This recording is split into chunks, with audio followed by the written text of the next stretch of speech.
I appreciated the applause, but I thought I was going to get Shania Twain again.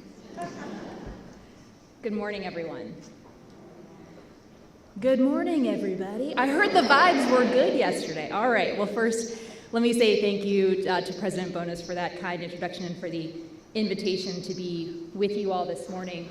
You know, when I became Deputy Secretary of DHS last summer, my very first trip was to Dallas to meet with a group of female law enforcement agents and officers to talk with them about what DHS, as the largest federal law enforcement agency, could be doing to better support them.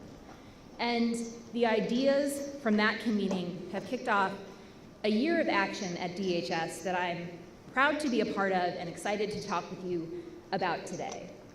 But before I do, I want to acknowledge how challenging the last 3 weeks have been for the federal law enforcement community and for some of our team members in particular.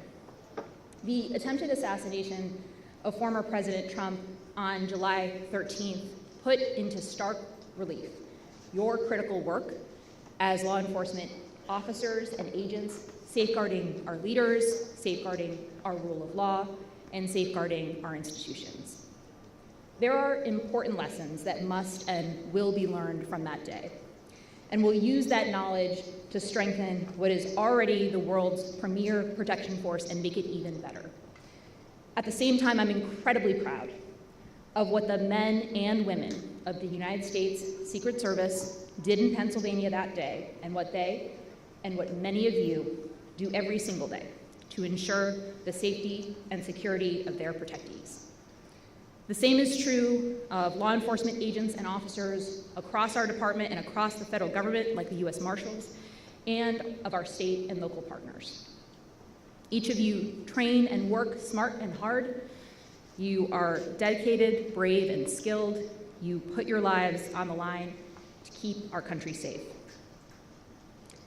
In the weeks since, I know that many of us have read and seen commentary disparaging the role of women in law enforcement generally, and in the United States Secret Service specifically.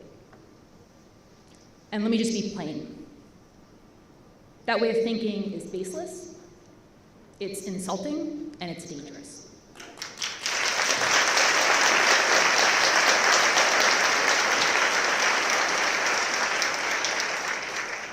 Secretary of Homeland Security Mayorkas and I were proud to say as much in a joint public statement that we issued in the days following the shooting, alongside the leaders of every single DHS agency and office with law enforcement responsibility.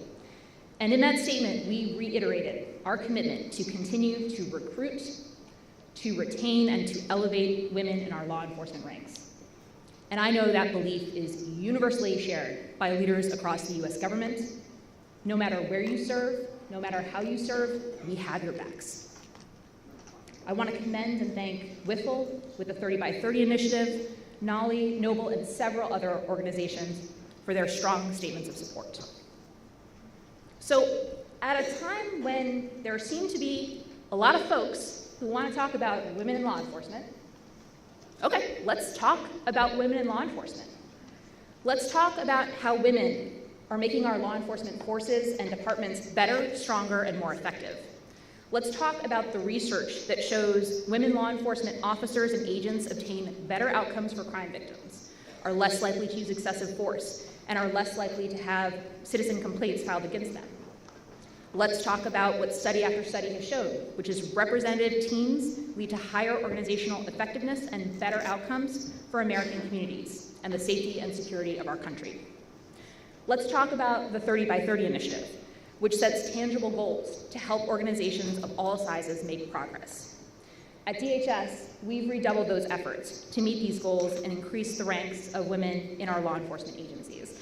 We don't compromise our standards to recruit women. We are hiring the best of the best. And 35% of our new hires in law enforcement and law enforcement-related roles are women.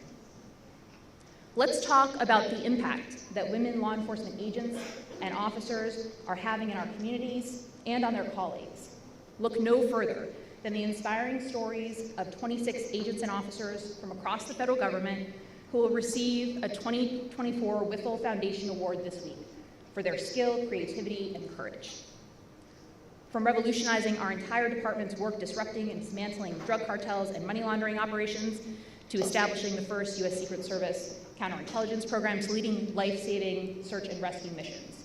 These women are driving innovation in how we execute our mission and reinvesting in their teams while doing so. And let's talk honestly about the challenges women in law enforcement are still experiencing, so that we can develop strategies to address those issues. Take body armor. Too many women at DHS are telling us that their body armor isn't designed for them, doesn't fit, and causes issues in their work. Insufficient body armor fit for women is an operational safety issue, one that we're taking head on. We've established a cross-departmental body armor council to look at policy and contract issues to ensure body armor performance and proper measurement and fit assessments. And as we're clear-eyed about the work we have left to do, let's talk about and take pride in the progress this community has made, how it was made, and who helped make it. For the last 25 years, WIFL, this extraordinary collective, has been key to helping female law enforcement officers and agents get the opportunities, resourcing, training, and equipment that she needs to do her job and thrive at every stage of her career. And to borrow this conference's theme, let's not just look back on history, but use it to inspire the future, to bring more women onto the team, and help the thousands of female law enforcement officers and agents already in our ranks grow and thrive across the federal government. To help do so, last year we established a DHS Women in Law Enforcement Task Force to bring female officers and agents together to discuss the support they need, to use their inputs to drive practical changes in our department in recruitment, retention, career development, and employee well-being, and to create a community of interest. It's already having an impact. A number of women involved in the task force have in the last year gone from frontline employees to first, second, or even third line supervisors leveraging this network for support.